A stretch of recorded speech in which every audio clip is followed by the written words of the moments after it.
ही गोष्ट म्हणजे सुमितचं नाव जे चर्चेत आलं त्या सगळ्या कार्यकर्त्यांच्या भावना आहेत. कारण आपण सगळ्यांनी पाहिलं असेल की स्थानिक स्वराज्य संस्थांचं जे इलेक्शन झालं नगरपालिकांचं, त्या नगरपालिकांच्या इलेक्शनमध्ये मी स्वतंत्रपणे लढण्याचा निर्णय घेतला आणि दोघंही नगरपालिकांमध्ये पाचोरा आणि भडगावकरांनी प्रचंड अशी साथ देऊन एक ऐतिहासिक विजय दोघंही नगरपालिकांमध्ये प्राप्त झाल्यामुळे साहजिक सर्व कार्यकर्त्यांच्या भावना आहेत की आपलं प्राबल्य मताधिक्य जर का आपण पाहिलं तर मला वाटतं जळगाव जिल्ह्यात सगळ्यात जास्त नगरसेवक हे कोणाकडे असतील तर ते पाचोरा आणि भडगाव नगरपालिकेमध्ये शिवसेनेचे आहेत.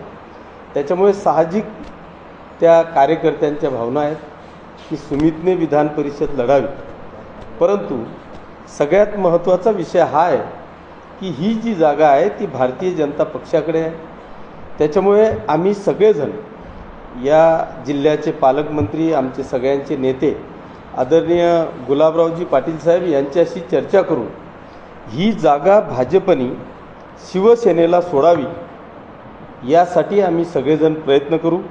याचं कारण असं आहे की जळगाव जिल्ह्यात जर आपण पाहिलं तर मला वाटतं 5 आमदार आणि 1 माजी आमदार, 1 माजी खासदार अशा पद्धतीची ताकद या जळगाव जिल्ह्यामध्ये शिवसेनेची आहे. आणि इथलं जर आपण पाहिलं तर 2 खासदार भाजपकडे, विधान परिषद भाजपकडे. मग आम्ही सगळेजण आजपर्यंत अतिशय प्रामाणिकपणे साथ देत आलो भारतीय जनता पक्षाला आणि म्हणूनच भाजपला हे शक्य झालं आहे. म्हणून आज भाजप मोठा भाऊ आहे आणि म्हणून भाजपनी मोठा भाऊ म्हणून आमची ही मागणी त्यांनी मान्य केली पाहिजे. आमच्या ताकदीप्रमाणे भाजपनी ही जागा विधान परिषदेची शिवसेनेला सोडावी अशा पद्धतीची रास्त मागणी आम्ही शिवसेनेचे नेते आदरणीय गुलाबरावजी पाटील साहेब यांच्या समवेत मिटिंग घेऊन भाजपकडे पहिल्यांदा ही मागणी करणार आहोत आणि ती जागा सोडण्याच्यासाठी आम्ही 100% आग्रही राहणार.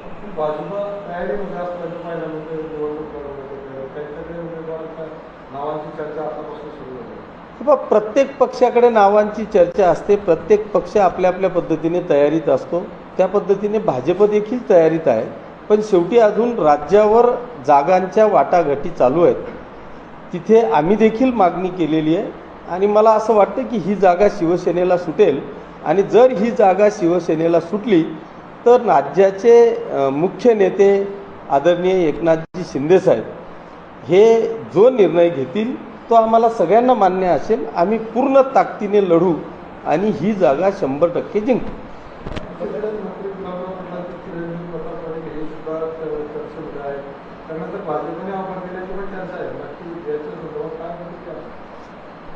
त्याच्यावर मी बोलू शकणार नाही.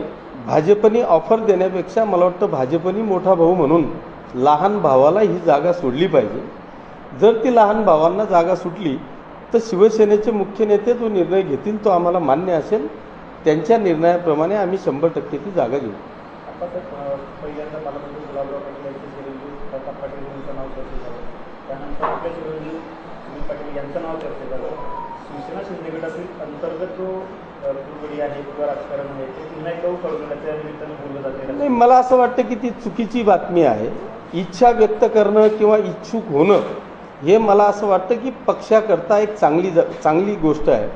असं एकच जण कोणतरी इच्छुक आहे असं म्हणण्यापेक्षा किंवा 10 जण इच्छुक झाले. मग आता भाजपमध्ये अनेक इच्छुक आहेत याचा अर्थ भाजपमध्ये अंतर्गत कलह आहे का? अजिबात नाही. भाजपमध्ये जसे इच्छुक आहेत तसे शिवसेनेत देखील इच्छुक आहेत. आमच्याकडे प्राबल्य आहे, मताधिक्य आहे म्हणून इच्छुक आहे. आपल्याला काँग्रेस, राष्ट्रवादी, उबाठा यांचे कोणी इच्छुक दिसतं का? अजिबात नाही. कारण त्यांच्याकडे मताधिक्य नाही, प्राबल्य नाही, लढण्याची इच्छाशक्ती नाही. आमच्याकडे प्राबल्य आहे म्हणूनच उमेदवारांची लाईन लागते. ज्याच्याकडे ताकद असेल त्याच्याच मागे उमेदवार असतील. जर ताकदच नसेल तर उमेदवार असूच शकत नाही. त्याच्यामुळे ज्या पद्धतीने भाजपमध्ये 2-5 लोक इच्छुक आहेत त्याच पद्धतीने इथे सुद्धा 2-4 लोक इच्छुक आहेत. त्या इच्छुकांमध्ये ज्याला शिवसेनेचे मुख्य नेते एकनाथ शिंदेसाहेब निर्णय घेतील तो निर्णय शिवसेनेकरता आमच्यासाठी सगळ्यांसाठी अंतिम असेल.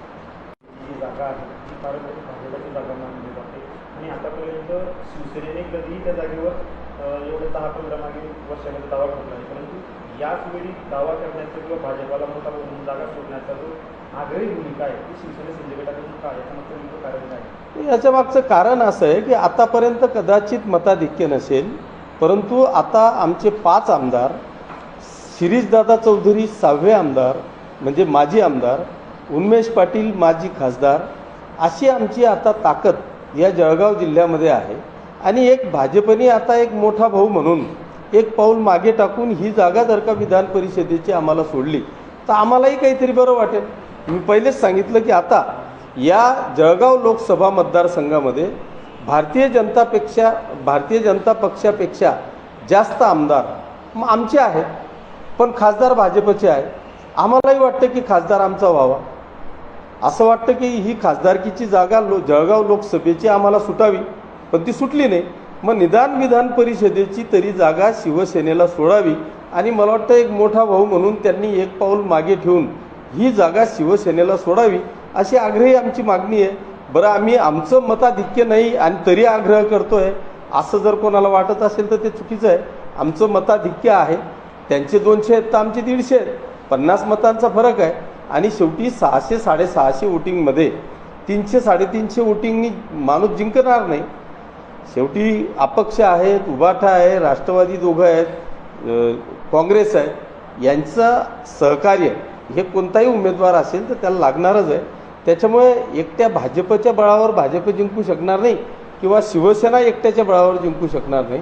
त्याच्यामुळे आमची आग्रहाची मागणी आहे की महायुती आहे, युतीमध्ये ही जी जागा आहे जळगाव विधान परिषदेची ही आम्हाला सोडावी. कुठेतरी जागांची अदलाबदल होण्याची शक्यता आहे आणि त्याच्यामध्ये देखील शिवसेना चंदीगड जळगाव विधान परिषदेची जागेवर दावा करतात असंही बोललं जातं. काय नाही, माझं तर म्हणणं आहे आदलाबदलीच्या भानगडीतच पडू नये.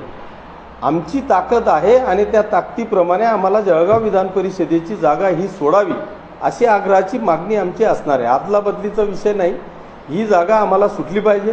कारण जर का आपण पाहिलं तर आम्ही गेल्या 25 वर्षापासून अत्यंत प्रामाणिकपणे भारतीय जनता पक्षाच्या पाठीशी उभं राहून 100% लोकसभेच्या खासदारांना त्यांना पाठिंबा देतो.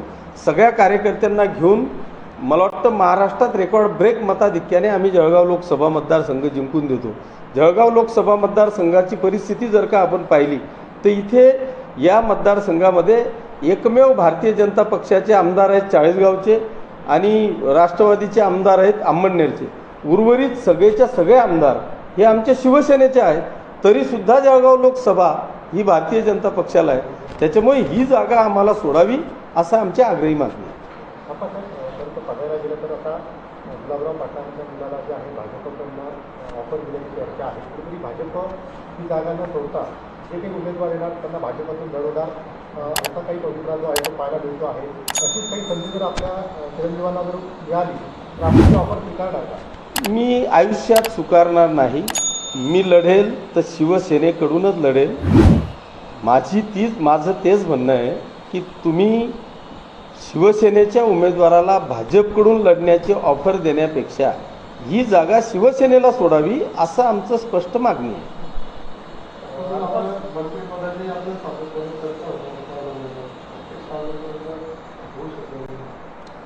खरं म्हणजे मंत्रिपदाची चर्चा मी देखील ऐकतोय, परंतु मला असं वाटतं की 2.5 वर्षानंतर सगळ्याच मंत्रिमंडळामध्ये बदल होईल अशा पद्धतीचं खुद्द शिवसेनेचे मुख्य नेते आदरणीय एकनाथ शिंदे साहेबांनीच सांगितलेलं आहे. त्याच्यामुळे हा सगळा फेरबदल 2.5 वर्षानंतर होईल असं माझं मत आहे. पण त्याच्या आधी जर काही घडामोडी होणार असतील तर त्याबद्दल मला कल्पना आहे. प्रश्नच नाही, इच्छुक आहेच ना. इच्छुक का असू नये, इच्छुक आहेच. साहेब, सध्या सोशल मीडियावर एक पार्टी ट्रेंडिंग करते आहे, कॉकरोच जनता पार्टी. एक व्ह्यू चांगले मिळालेले या पार्टीला आणि सध्या युवकांमध्ये जी नाराजी आहे त्यामुळे ही पार्टी या सध्या चर्चेत आहे. काय सांगणार? नाही, मी देखील ते पाहिलं. 15 मेला मला वाटतं ह्या पार्टीचं रजिस्ट्रेशन 16 मेला झालेलं आहे. आणि जर त्यांची म्हणजे तरुणांचा जो काही ओघ आहे त्या काकृत जनता पार्टीच्या मागे प्रचंड, म्हणजे मला वाटतं भाजपचं आणि काँग्रेसचं देखील रेकॉर्ड त्या कॉक्रेज जनता पार्टीने तोडलेलं आहे. हे खरं म्हणजे आमच्यासारख्या सगळ्याच सत्ताधाऱ्यांना आत्मपरीक्षण करण्याचं हा विषय आहे की असा हा जो उद्रेक आहे, हा एखादी तरुण हा फक्त आव्हान करतो आणि त्या आव्हानाला इतका मोठा प्रतिसाद संपूर्ण देशभरातून मिळतो, हे मला असं वाटतं की राज्यकर्त्यांकरता चांगलं संकेत नाही. हे आत्मपरीक्षण करण्याची आमच्यासारख्यांवर ही वेळ आहे आणि ते आत्मपरीक्षण मला वाटतं आम्ही सगळेजण केलं पाहिजे. आप्पासाहेब, भारत हा तरुणांचा देश म्हटला जातो, मात्र एवढी तरुणाई राष्ट्रीय पक्षांच्या विरोधात एकत्र येत असेल तर हा कुठेतरी चिंता करण्याची बाब आहे. काय सांगाल? सांगितलं, मी तेच म्हटलं की आम्हाला खरोखर सत्ताधाऱ्यांना किंवा राज्यकर्त्यांना याचं आत्मपरीक्षण करण्याची वेळ आहे, असं चित्र त्यामागे तरी दिसत आहे. आप्पासाहेब, मनोज जरांगे पाटलांनी पुन्हा एकदा उपोषणाचा इशारा दिला आहे. काय सांगाल? आम्ही पहिलेही मनोज जरांगे पाटील साहेबांसोबत होतो, आजही त्यांच्यासोबत आहे की या संपूर्ण राज्यभरामध्ये म्हणण्यापेक्षा खास करून मराठवाडा आणि विदर्भातल्या काही भागामध्ये अनेक मराठा समाजाच्या लोकांना, तरुणांना या आरक्षणाचा लाभ मिळालेला नाही. त्याच्याकरता सरकार देखील कायदेशीररित्या तरतूद करतं आहे, कारवाया करतं आहे. बऱ्यापैकी मला वाटतं हैदराबाद गॅजेटच्या नुसार बऱ्यापैकी तरुणांना किंवा समाजाला लाखाच्या गणतीत मला वाटतं सर्टिफिकेट दिले गेले आहेत. अजूनही त्याच्यावर राज्य सरकार काम करतं आहे. मला खात्री आहे की युतीचं सरकार हे या राज्यातल्या मराठा समाजाच्या पाठीशी आहे. आता विधान परिषदेची जागा जी आहे ती जर शिवसेनेला सुटली तर मात्र उमेदवार कोण असणार? कारण आपल्या सुरजेवांचं पण नाव आहे, गुलाबराव पाटलांच्या सुरजेवांचं उमेदवारीचं नाव चर्चेत आहे. आमचा प्रश्न फक्त एवढाच आहे की ही जागा शिवसेनेला सुटावी आणि आमच्यातला एक शिवसैनिक विधान परिषदेचा आमदार म्हणून राज्य सरकारमध्ये जावा, ही आमची प्रामाणिक इच्छा आहे. उमेदवारी कोणाला द्यावी हा आमचे नेते आदरणीय एकनाथ शिंदे साहेबांचा विषय आहे. ते ज्याला देतील त्याला आम्ही पूर्ण ताकदीने निवडून आणू, एवढंच आमचं मत आहे. गर्जा हिंदुस्तान चॅनलला सबस्क्राईब करा आणि ताज्या घडामोडी जाणून घेण्यासाठी बेल आयकॉनवर प्रेस करा.